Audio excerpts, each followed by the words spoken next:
Corps.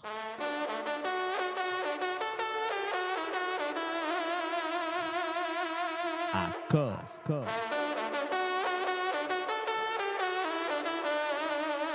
Corps à corps.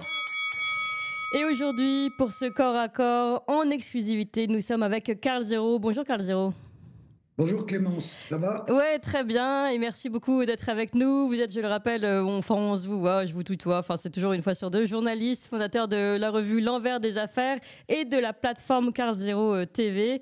Et d'ailleurs, on va parler de L'Envers des Affaires tout à l'heure, le 10e numéro qui va sortir. Aujourd'hui, pour commencer, le grand sujet qui nous réunit et qui attire, je pense aussi, beaucoup de personnes qui attendent des réponses, c'est évidemment ce film Sound of Freedom qui sort demain en salle, jeudi, donc ce 15 novembre, et qui raconte une histoire vraie, celle d'un agent fédéral américain qui se lance dans une opération de sauvetage, d'ailleurs au péril de sa vie, pour libérer des centaines d'enfants prisonniers. Prisonniers de quoi? De trafiquants sexuels, qui est quand même l'un de vos sujets majeurs, Karl Zero, depuis le début. Sound of Freedom, un film qui a eu beaucoup de difficultés à sortir en salle et aux États-Unis et désormais en France, et vous êtes battu depuis le début, Karl Zero, pour que ça puisse sortir. J'ai eu le malheur ou le bonheur, au moment de la sortie aux États-Unis du film, de faire quelques émissions comme la vôtre et de dire je ferai tout ce qui est en mon pouvoir pour que ce film sorte en France. Il faut dire qu'au moment de sa sortie aux États-Unis, il s'est fait littéralement bâcher, comme on dit, par une certaine partie de la critique américaine, et qu'avant même sa sortie en France, dès donc autour du 4 juillet, en France aussi, on a eu droit un peu toujours au même, c'est-à-dire Marianne, Libération, Télérama, pour vomir littéralement sur le film en disant surtout Libération, ouais. Libération, voilà, pour dire c'est un film complotiste. Alors ça, comme toujours, on finit par être habitué. Ouais. Mais c'est un film très dangereux parce qu'il soutient les théories de Trump, des QAnon. Oui. Encore, et on avait l'impression que ce film était une sorte de plaidoyer pour des théories auxquelles tout le monde n'est pas obligé d'adhérer, qui ont le mérite d'exister, mais qui ne sont pas aussi importantes, en tout cas à mes yeux, que celle juste du trafic d'enfants, qui n'est pas complotiste, qui est juste une réalité avec des chiffres, avec quelque chose d'absolument effrayant, intolérable, et qui existe depuis des années. Bon, et ce film part de ça. Donc moi, quand je dis j'ai eu le malheur ou le bonheur, j'ai dit je vais tout faire, mais je suis pas distributeur et je connais pas la terre entière dans le cinéma. Donc je me suis retrouvé un peu gros gens comme devant, en me disant mince, maintenant que j'ai dit ça, comment je peux dire vraiment? Donc j'ai commencé par envoyer des mails à Angel Prod, qui est la boîte de prod qui avait racheté à Disney le fameux Sound of Freedom. Disney ne voulant pas le sortir, c'était un peu la patate chaude. Il pourrissait dans une vieille armoire et ils disaient oh là là, c'est pas bon. Donc le film était planqué. Eux, ils mettent super longtemps à répondre parce que eux-mêmes, c'est une petite boîte de prod en vrai au départ, et le succès est tel aux États-Unis qu'ils sont débordés. Ouais. Et quand ils commencent à se poser la question, mais est-ce qu'il faut le sortir dans tous les pays du monde en salle ou directement le mettre sur une grande plateforme et comme ça tout le monde le verra? Donc il faut un certain temps à réfléchir. Pendant ce temps-là, je me dis mais quel distributeur français est capable de faire ça? Et là, benoîtement, je prends Google et je tape distributeur français et je vois une liste. Et je connais un peu quand même, parce que moi j'ai fait des films, donc je connais un peu. Et je dis, oh, lui non, lui même pas en rêve, lui c'est pas permis, lui il voudra pas, lui il dira que c'est complètement. Bon. Et je finis par, en fin de liste, il y a Sage. Et je vois distributeur chrétien. Je dis, bon sang, mais c'est bien sûr, c'est un film qui a beaucoup de capitaux chrétiens, qui a été soutenu par beaucoup de chrétiens, donc il faut. Et donc j'appelle le standard de Stage, et je dis, passez-moi votre patron. Et je tombe sur un monsieur charmant qui s'appelle Hubert de Torcy, et qui me dit, ah, mais justement, je connais très bien Alejandro Monteverde, le gars qui a fait le film, le réalisateur du film. J'ai distribué ce dernier film, je l'ai rencontré à Cannes en mai dernier. Effectivement, c'est une très bonne idée. Incroyable. Et je lui dis, mais il faut sortir ça vite. Le buzz, c'est maintenant, c'est pas dans 10 000 ans. Parce que au départ, il voulait le sortir en mars prochain et tout. Je dis, non, il faut le sortir rapidement. Et donc, on en est arrivé à cette date qui est aujourd'hui, 15 novembre, la sortie de Sound of Freedom en France.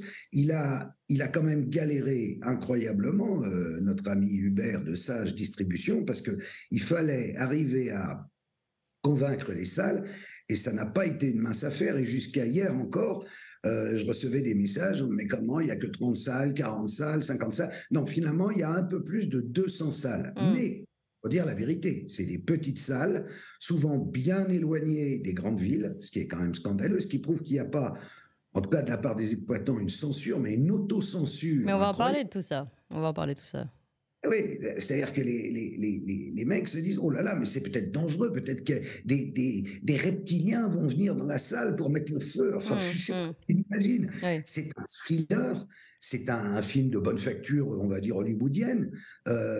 C'est pas un film où il y a des séquences horribles, il se passe rien d'horrible. Tout à fait, oui. C'est un film qui peut être suivi comme un thriller, qui est présentable. D'ailleurs, je vous propose qu'on regarde rapidement la bande-annonce de ce film pour que les gens aussi, avant d'aller... Voilà, ça donne une idée, on voit bien que c'est pas agressif, c'est pas sanguinolent, et c'est pas non plus complotiste, mais ça, évidemment, on va y revenir justement sur cette censure, voire cette autocensure. Mais d'abord, regardons rapidement la bande-annonce.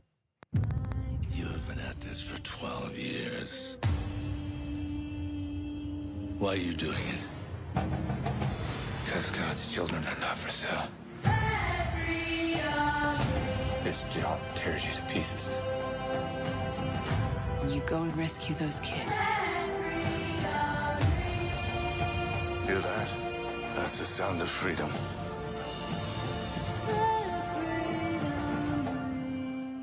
Voilà, c'est vrai que rien que la musique, c'est entraînant. On a envie en tout cas, ça donne envie d'aller en salle et d'aller voir ce film. Alors, plusieurs choses que vous avez dites, Carl Zero, qui sont absolument fondamentales. D'abord, celle que Disney ne voulait pas le sortir. Ça veut dire quoi, ça? Disney, on connaît bien ces dernières tendances, on va dire, pour utiliser un terme à la mode, wokiste, etc.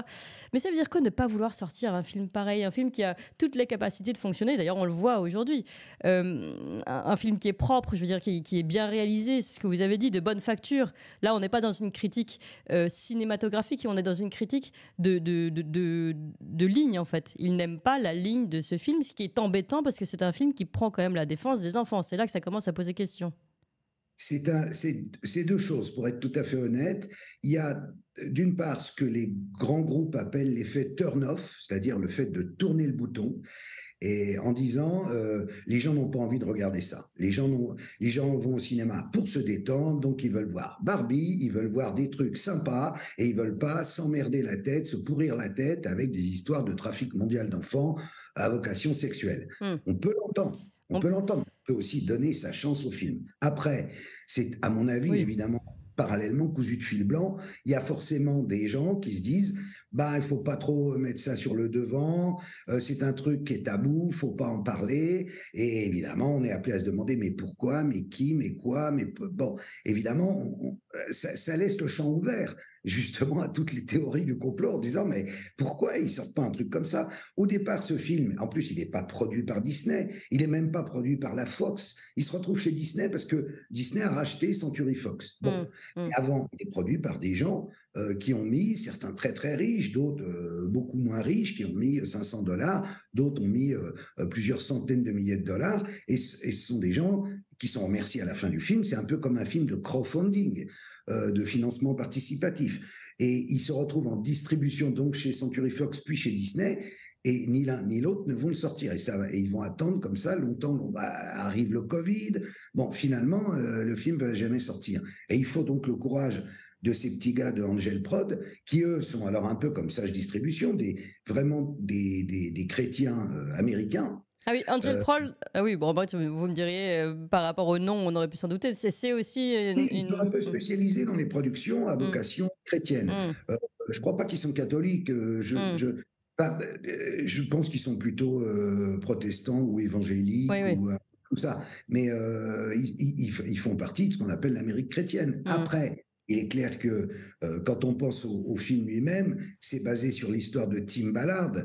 Tim Ballard, donc, il est mormon, donc il est d'une certaine façon chrétien aussi, nous les acceptons. Et quant à Caviezel, l'acteur principal, Jim Caviezel, lui, il a joué Jésus dans Mel Gibson. Donc, il est très chrétien aussi. Oui, voilà. D'ailleurs, il avait raconté, quand il avait joué Jésus, à quel point il avait été touché par ce jeu. Et c'est peut-être ce côté chrétien qui Mm. agace aussi une certaine partie de la critique. Il faut bien dire les choses. Ça, ils en font un film politique, comme si c'était un film qui était résolument à droite, résolument chrétien, ce qui n'est pas. Alors, pas. parlons de 2 minutes, arrêtons-nous 2 minutes sur le cas Libération, qui a émis cette critique de navet. Donc navet, là, alors qu'on dit que on peut ne pas aimer, mais bon, ça reste un film de bonne facture, bien fait, bien construit, un thriller qui a le temps, voilà. Donc un navet complotiste et après toutes les théories du complot qui peuvent ajouter derrière pour critiquer ce film. Intéressant évidemment quand on connaît Libération et les prise de position de Libération depuis le début. Hein. Alors, je dirais pas forcément en faveur du trafic sexuel, mais au moins en faveur d'une liberté sexuelle, d'un échange sexuel entre adultes et enfants, donc d'une forme de pédophilie. Tout le monde a en mémoire cette fameuse, je ne sais pas si c'était la une ou une page intérieure, Oui. cet enfant qui faisait une fellation à un adulte, à l'époque où Libé, fin des années 70, début 80, revendiquait le droit à une sexualité pour les enfants. Donc, venant d'eux, même si depuis, ils ont peut-être, c'est plus Serge Julie, c'est Monsieur Drahi, mais enfin, malgré tout, même s'il y a eu une évolution, il faut quand même pas déconner. Il faut pas venir nous expliquer que ce film est scandaleux et que c'est un navet, alors qu'ils ont soutenu et qu'à la première occasion, ils seront prêts à ressoutenir des gens comme ça.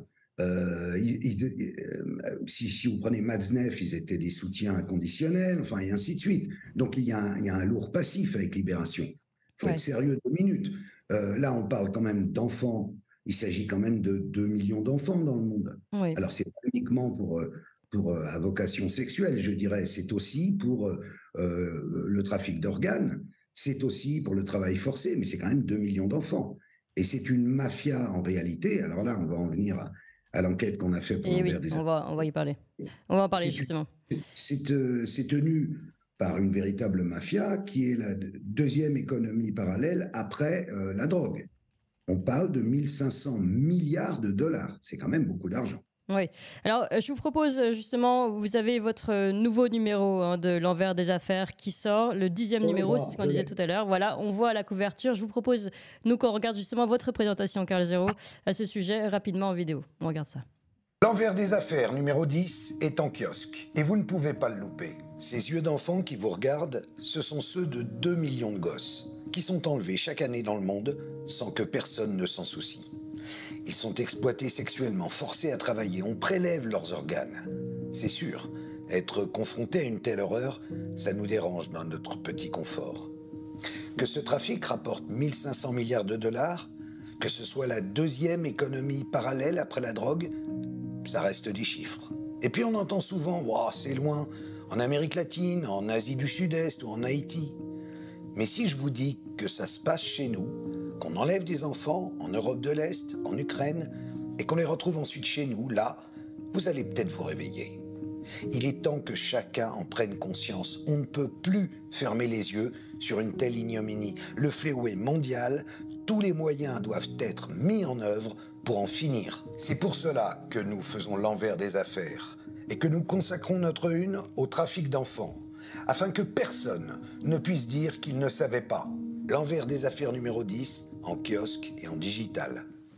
Ouais, Karl Zéro, quand on voit ces images que vous mettez dans cette présentation, ça fait froid dans le dos. Autant on peut dire que Sound of Freedom reste regardable, ça peut être vu comme un thriller, autant là, on voit des enlèvements d'enfants. Et évidemment, on se demande si ces enfants-là, après, ont pu être sauvés. Ça, je ne sais pas si vous avez vous-même la réponse, mais c'est absolument affreux. Dans certains des cas présentés, oui, dans d'autres, non. Ce sont des images de caméras de vidéosurveillance. Ça arrive constamment. Et comme je le dis dans la petite bande-annonce là, de l'envers des affaires, ça arrive, y compris en Europe, bien entendu. Oui. Donc, il y a un nombre incalculable d'organisations humanitaires et mondiales qui sont censées prendre en charge ce dossier. L'ONU, l'UNESCO, l'Organisation internationale du travail, par rapport au travail des enfants, etc. Et ils nous pondent des notes, des colloques, des grands documents. Ils nous filent des statistiques. mais on n'a pas le sentiment qu'ils interviennent réellement. C'est-à-dire que, une fois de plus, c'est un peu comme le problème de la pédocriminalité en France. On a toujours le sentiment qu'ils sont au courant, mais qu'ils ne font rien. Et donc, comme j'aime à le dire, si c'est pas nous, si c'est pas notre génération ou notre, enfin, on va dire 2023 qui change ça, je comprends pas à quoi on sert. Donc, c'est pour ça que je me permets d'ouvrir un peu ma gueule de temps en temps. Ouais, et Carl Zero, justement, vous aviez ouvert votre gueule aussi avant les élections présidentielles en essayant de mettre ce sujet, finalement que chaque candidat s'empare du sujet. Quel était le résultat au final? Est-ce que vous sentez que ça a eu une répercussion? Est-ce que vous avez eu une écoute ou pas du tout? Oui, on a eu une écoute de certains candidats. Je dois reconnaître que Marine Le Pen était sans doute la meilleure, alors que moi, comme vous le savez sans doute, pas du tout. On connaît, on se rappellera, enfin en tout cas, je renvoie les auditeurs qui ne se rappellent pas à vos propos sur Jean-Marie Le Pen. D'ailleurs, je crois que vous refusiez d'être en plateau avec lui à l'époque. J'ai jamais fait un seul plateau avec lui, j'ai jamais accepté de lui donner la parole. On s'est fait un nombre incalculable de procès.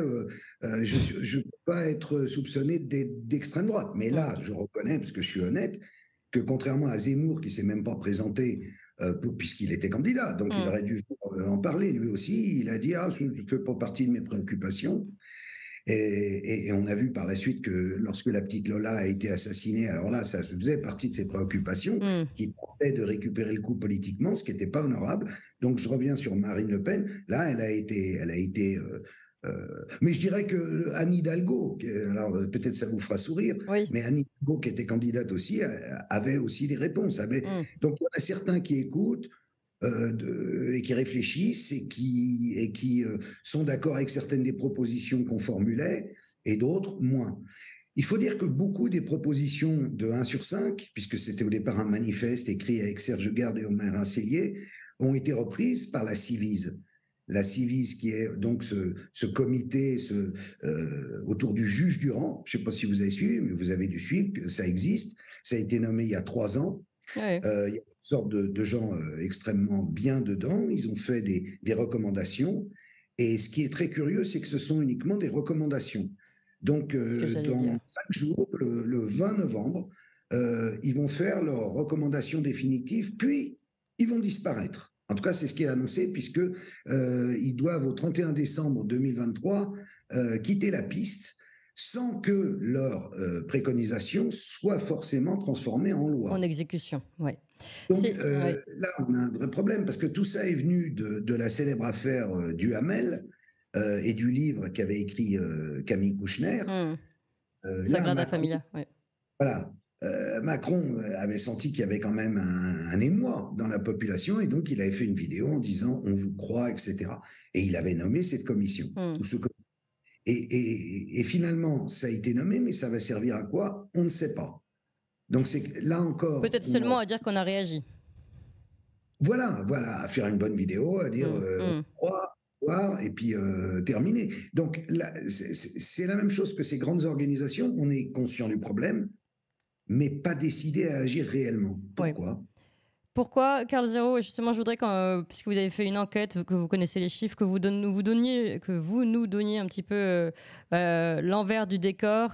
Votre revue s'appelle L'envers des affaires.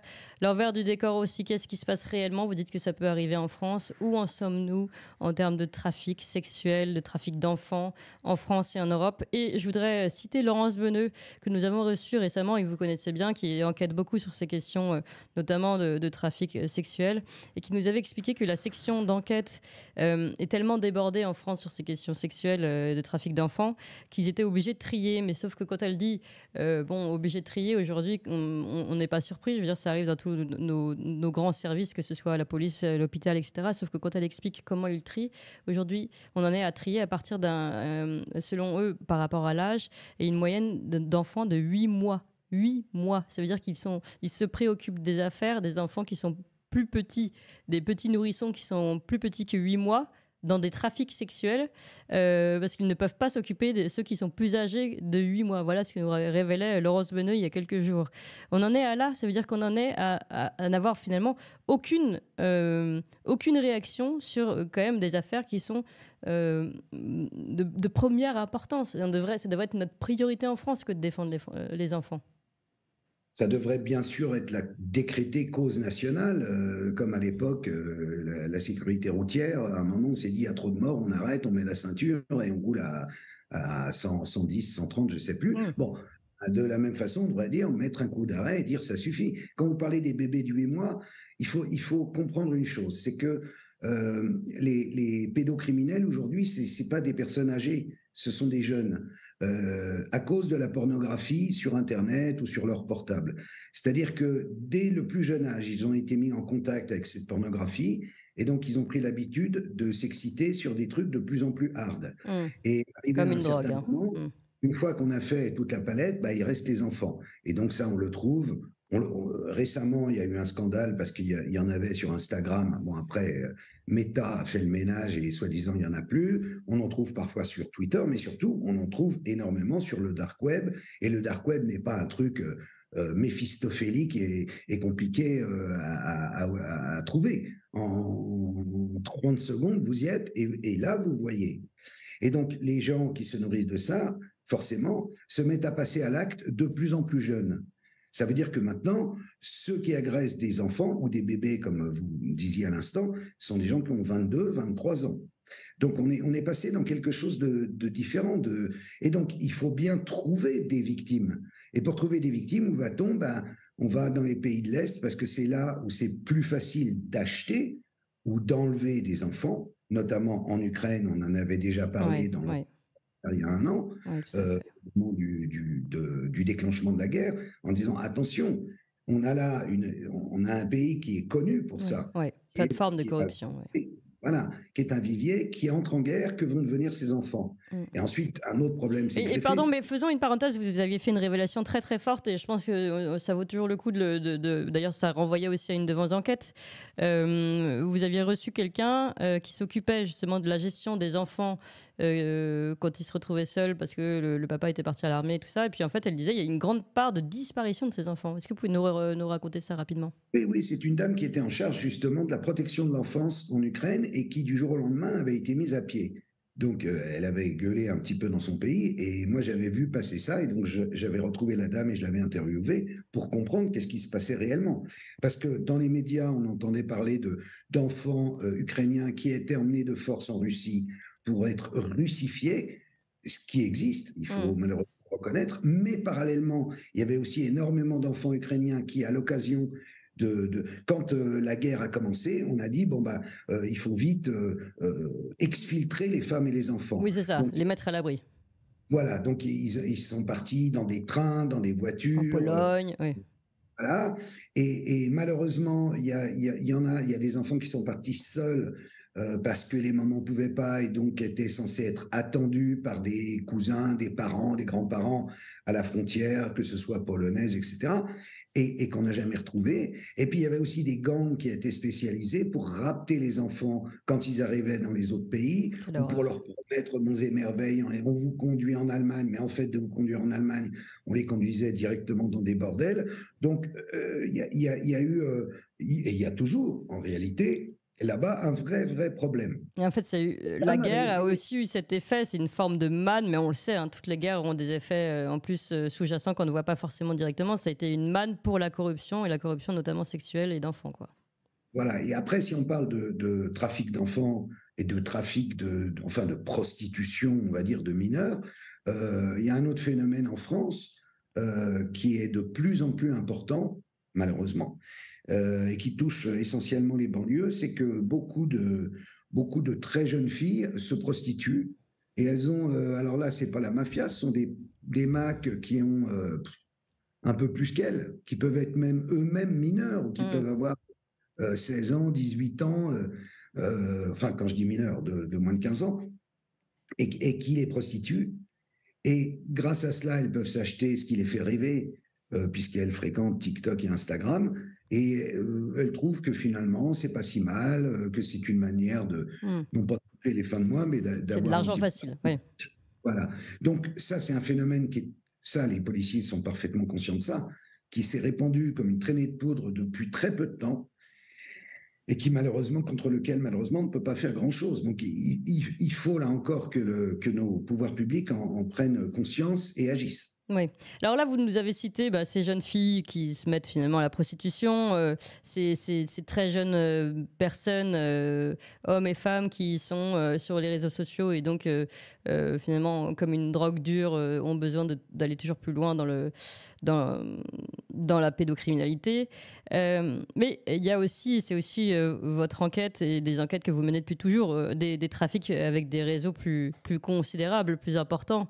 On parle et on a reparlé ici récemment de l'affaire Epstein, pour laquelle il y a encore quelques actualités, mais malheureusement toujours pas de condamnation. C'est aussi ça, l'un de vos combats, c'est de faire reconnaître le fait qu'il existe des réseaux et des trafics d'enfants, et en France notamment. Oui, mais je vais dire que là, peut-être on a obtenu quelques victoires, parce qu'avant, on va dire jusqu'à il y a 1 an à peu près, parler de réseau pédocriminel, c'était un fantasme. Oui, de complotisme. Oui. Ah, voilà, c'est complotiste. Bon, maintenant, je constate, même chez certains fact-checkers, les fameux fact-checkers, que même commencent à parler de réseau pédocriminel. Oui. C'est bien la preuve que nos idées, le fait de reconnaître que ça existe, déjà, là, peut-être on a gagné. Après, ils ont tendance à dire, oui, mais essentiellement, c'est l'inceste. Dans 80% des cas, sans doute, c'est l'inceste. Mais qui dit inceste dit aussi réseau. Parce que quelqu'un qui viole sa gamine, il va avoir tendance à faire des vidéos et à les échanger avec d'autres personnes, et on rentre dans un réseau. Échanger sa gamine, on a vu l'histoire du magistrat, etc. Oui. Voilà, le cyber a quand même changé considérablement les choses. Alors aujourd'hui, vous disiez justement, j'aimerais bien que vous nous redonniez des chiffres, enfin en tout cas, oui c'est ça, qu'on ait une vision de ce qui se passe vraiment en France et en Europe, puisque vous nous expliquiez que ça se passait, contrairement à ce qu'on pense, on se dit toujours que c'est loin, c'est pas chez nous. En France, on en est où justement dans ces enlèvements d'enfants, dans ces trafics Est-ce qu'on a quelques chiffres sur ces sujets? On n'a pas de chiffres sur la France concernant ça. On a des chiffres concernant les viols d'enfants. On sait qu'il y en a 160 000 par an et que c'est juste ceux qui sont allés se plaindre. Ouais. Donc, ça veut dire que c'est sans doute beaucoup plus. Oui. Mais sur la disparition, sur le trafic d'enfants en France, on n'a pas de chiffres. On a des chiffres parce qu'au fond, chacun travaille dans son coin et les chiffres sont jamais mis ensemble. Et donc, on n'arrive pas à savoir réellement. On sait que globalement, sur le monde, ça représente 2 millions d'enfants. On sait précisément pour l'Ukraine, on parlait de l'Ukraine, si c'est 5 000, si c'est 50 000, ça on ne sait pas du tout. D'accord. Et justement, alors quelles sont les révélations que vous nous faites et les enquêtes que vous faites dans ce dernier numéro de l'Envers des affaires? On est allé dans les différents pays incriminés, les plus incriminés, on va dire, actuellement, c'est-à-dire les pays d'Amérique latine, à commencer par le Mexique. De l'autre côté, on est allé en Bulgarie, qui est une plaque tournante. Il y a la Roumanie également, on est allé. Et puis, on a terminé en France, où il y a comment ça s'appelle, Caritas, qui fait un très très bon travail là-dessus, sur la traite des enfants et la traite des bébés. J'ai oublié de dire que dans la traite des bébés, il y a aussi le problème évidemment des adoptions sauvages, c'est-à-dire des gens qui veulent absolument avoir un enfant et qui sont peu regardants sur la provenance de l'enfant. Ah oui, d'accord, dans ce sens-là, d'accord. Mais c'est pas forcément. Est-ce que ça existe aussi des adoptions, mais qui servent finalement à un trafic? C'est-à-dire on adopte dans ce sens-là. Oui. Ouais. Bien sûr. Des pseudo-adoptions à caractère pédocriminel. Oui, ça existe aussi. Il y a les deux. Il y a les personnes en manque de bébé, en manque d'amour, et ils ont du mal à trouver un enfant et ils finissent par l'acheter. Et puis, il y a les personnes moins bien intentionnées qui sont pas là pour rendre l'enfant heureux. Et là, dans ce cas-là, on est plus dans les réseaux. Il y a un film que j'ai mis en ligne, un film polonais que j'ai mis en ligne sur ma chaîne. Carl Zero TV. Alors, petit rappel sur Carl Zero TV, sur la chaîne, et le fait que justement, ça permet de mettre en ligne des films qui ont souvent été produits, même parfois par des productions publiques. Mais étrangement, peut-être que ces films dérangent, on ne les retrouve nulle part, ils ne sont plus dans les archives. Oui, en fait, le but, c'est de montrer qu'il y a en vérité énormément de productions autour de ça, mais que pour les retrouver, c'est vrai que c'est hyper compliqué. Il faut surfer pendant des heures et on va les trouver dans une autre langue. Mm. Donc, le but, c'est d'identifier toutes ces productions qui dénoncent la pédocriminalité et de les mettre dans un endroit précis et de les traduire. Et donc, c'est le travail de Carl0.tv. Mm. Donc, chaque semaine, il y a 2 nouveaux films ou documentaires ou courts-métrages pour présenter, je dirais, l'actualité mondiale de la pédocriminalité. Ouais. Et c'est très varié. Ça peut être des enquêtes d'investigation, ça peut être des films émouvants, ça peut être des témoignages ou D'enfants. des Ouais. interviews. Mm. Enfin, c'est très large. Et je dirais que, bon, quand j'ai lancé ça, je me disais, bon, je ne sais pas si je trouverai un grand public là-dessus. En même temps, bon, bah, c'est pas pour faire de l'argent, hein, sinon on fait Netflix ou Amazon. Bien sûr. Mais on a trouvé quand même, là, on a 6000 abonnés, donc c'est pas mal et ça permet de clearer les films. D'abord, clearer, ce qu'on appelle clearer, ça veut dire savoir qui a les droits. Ensuite, de les acheter aux ayants droit pour une diffusion sur 3 mois, 6 mois, 1 an, et ensuite de les traduire et de les diffuser. Voilà. Oui, et d'avoir une source générale où on puisse retrouver toutes les informations sur ce sujet pour des personnes qui voudraient, par exemple, travailler sur ce sujet ou au moins se rendre compte de la réalité. Et donc, vous disiez, vous avez posté un livre, enfin, vous avez un film, pardon, sur cette plateforme récemment. Vous commenciez à citer un film. Qui s'appelle Eyes of the Devil, Les yeux du diable, qui est un film, un documentaire polonais, et donc qui concerne justement les bébés. Le réalisateur, qui est en même temps journaliste, se donne pour mission de convaincre une femme qui est enceinte presque à terme de ne pas vendre son enfant à un réseau. Et ce qui est très intéressant, c'est qu'il rencontre le réseau aussi, et que les gens du réseau, alors ils sont floutés, mais il lui explique ce qui va advenir de l'enfant. Voilà. Et l'enfant, en fait, va être d'abord dans un réseau sexuel. Donc, il parle clairement de bordel de bébé. J'ignorais que ça existait. Ça se déroule en Allemagne. Et après, au bout de quelques années, quand il est un petit peu plus grand, le bébé, donc devenu un enfant, va être utilisé pour ses organes. Ça veut dire qu'il va lui prélever des organes. Et il va te tuer, donc. Et finalement, il sera tué. Voilà. On lui prélève les organes vivants et après, il est tué. Oui. Alors là, c'est beaucoup plus dur que Sound of Freedom parce qu'on est dans le réel. On voit la mère qui dit non, mais tu préfères qu'il soit vendu pour un truc sexuel ou pour les organes? Et elle dit, oh, mais je m'en fous, je veux pas de cet enfant, je le vends et j'aurai 50 000 euros, etc. Et je pourrais m'acheter une voiture. Enfin, et on est dans la réalité. Ouais. Là, on pense, j'essaye de rentrer dans la tête de cette mère qu'elle est obligée de chosifier l'enfant pour pouvoir accepter une chose pareille. Donc, elle est dans une forme de déni. Mais enfin, c'est quand même atroce. C'est pas un enfant près qu'elle s'en fout complètement. Ouais, quelle horreur. Et c'est vrai que je le dis parce que j'ai pu consulter vos vidéos, Carl0, il y en a beaucoup. Et à chaque fois, le plus fort, c'est ça. C'est quand on voit la réalité, on voit les témoins et quand on a les paroles d'enfants. Mais c'est bouleversant, vraiment bouleversant. Parce que c'est les enfants qui racontent ce qui leur est arrivé ou ce qui leur arrive encore avec leurs petits mots d'enfant. C'est vrai que je pense que ce serait d'utilité publique que tout le monde consulte votre chaîne Carl0 TV. Alors justement, dans les choses, disons, positives, entre guillemets, c'est-à-dire votre action depuis le début pour que les choses soient reconnues, pour qu'on en parle, et c'est aussi pour ça qu'on est là aujourd'hui. Vous tentez de réunir également, enfin vous tentez, non, vous le faites, un collectif d'avocats toujours pour défendre ces familles et ces enfants en danger. Oui, c'est-à-dire ce qui s'est passé, c'est que depuis que j'ai épousé cette cause, je dirais à temps plein, je me suis retrouvé confronté à beaucoup de demandes d'appel au secours, de mamans, bien souvent dans des affaires d'inceste, parfois dans des affaires de réseau, où il faut agir. Et quand on dit agir, ça veut dire les défendre. Oui. Alors parce que souvent, pardon, je remets une petite parenthèse dans ce que vous expliquez. Souvent, et on l'avait déjà traité avec vous, et d'ailleurs avec Laurence Bonnet aussi, on a ce cas d'une maman qui lance, c'est souvent la maman, mais bon, ça peut être l'inverse, ça peut être le père, mais c'est plus souvent la maman qui lance l'alerte en disant attention, mes enfants sont impliqués, enfin sont mis dans un trafic d'enfants par le père, elle va en justice et finalement le père continue d'avoir un droit de visite, continue et même parfois la mère est retirée, enfin est éloignée de l'enfant parce que, alors je sais plus ce que c'est le terme juridique pour dire que la mère a trop d'influence sur l'enfant, mais voilà.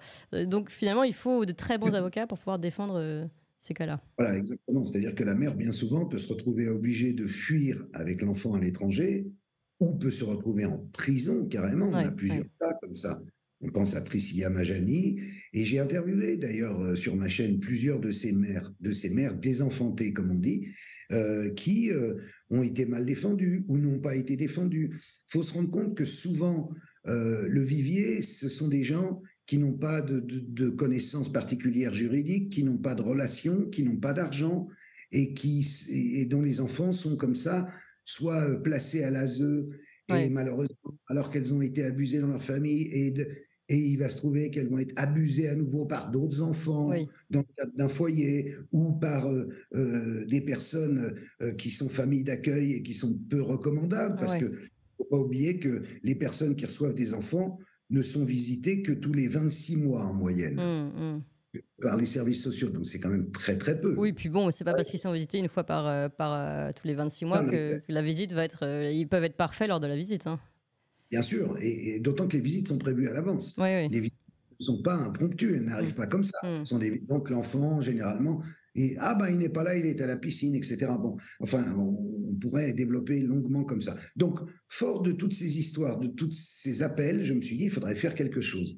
Et c'est là que j'ai été contacté cet été par une avocate dont ce n'est pas du tout le métier, elle est dans l'immobilier, mais qui m'avait vu dans une émission en train de dire c'est à nous de changer ça. Et elle s'est dit, il a raison, il faut changer ça. Et elle m'a dit, voulez-vous que je crée un collectif? Je lui ai dit, mais vous tombez du ciel, madame, créons un collectif.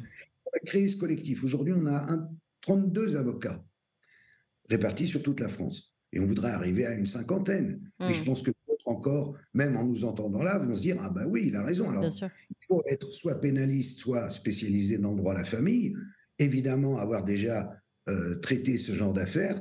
Et nous, ce qu'on veut être, c'est l'interface, la force de réaction rapide. Le fait que quand vous avez un problème, votre enfant est violé, vous ne savez pas à qui vous confier, vous ne savez pas à qui faire appel, eh ben, on a créé donc une asso, Justice pour l'enfance. Il suffit de taper justicepourlenfance.org, tout attaché, Justice pour l'enfance. Et là, il y a un questionnaire et on a une équipe qui va trier les demandes, parce qu'il peut y avoir aussi des demandes un peu farfelues, ça arrive.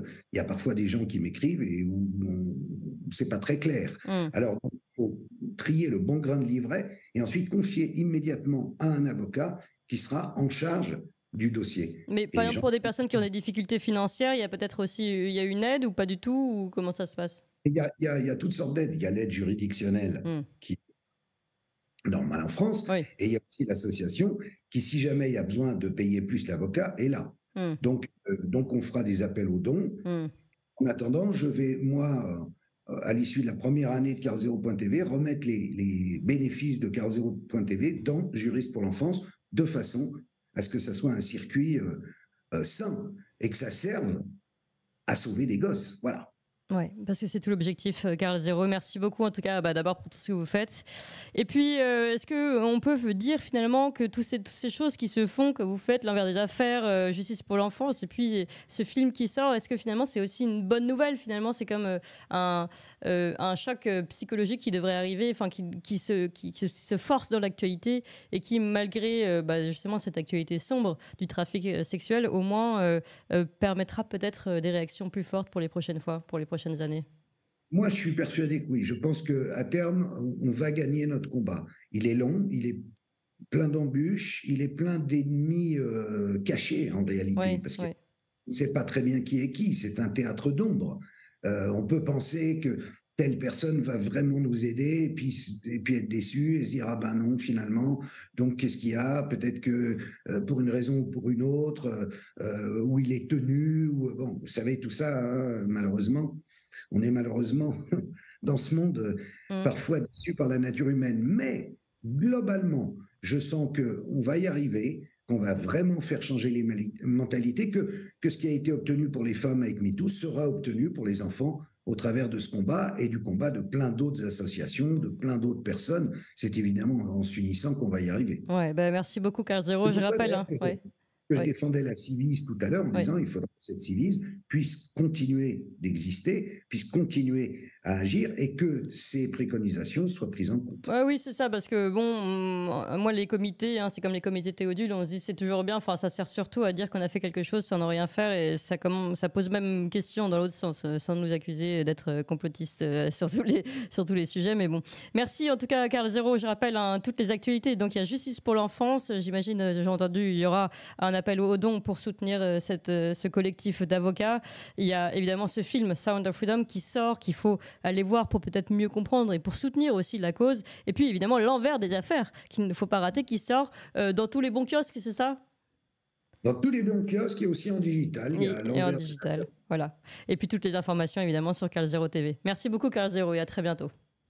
Merci Clémence, bonne journée.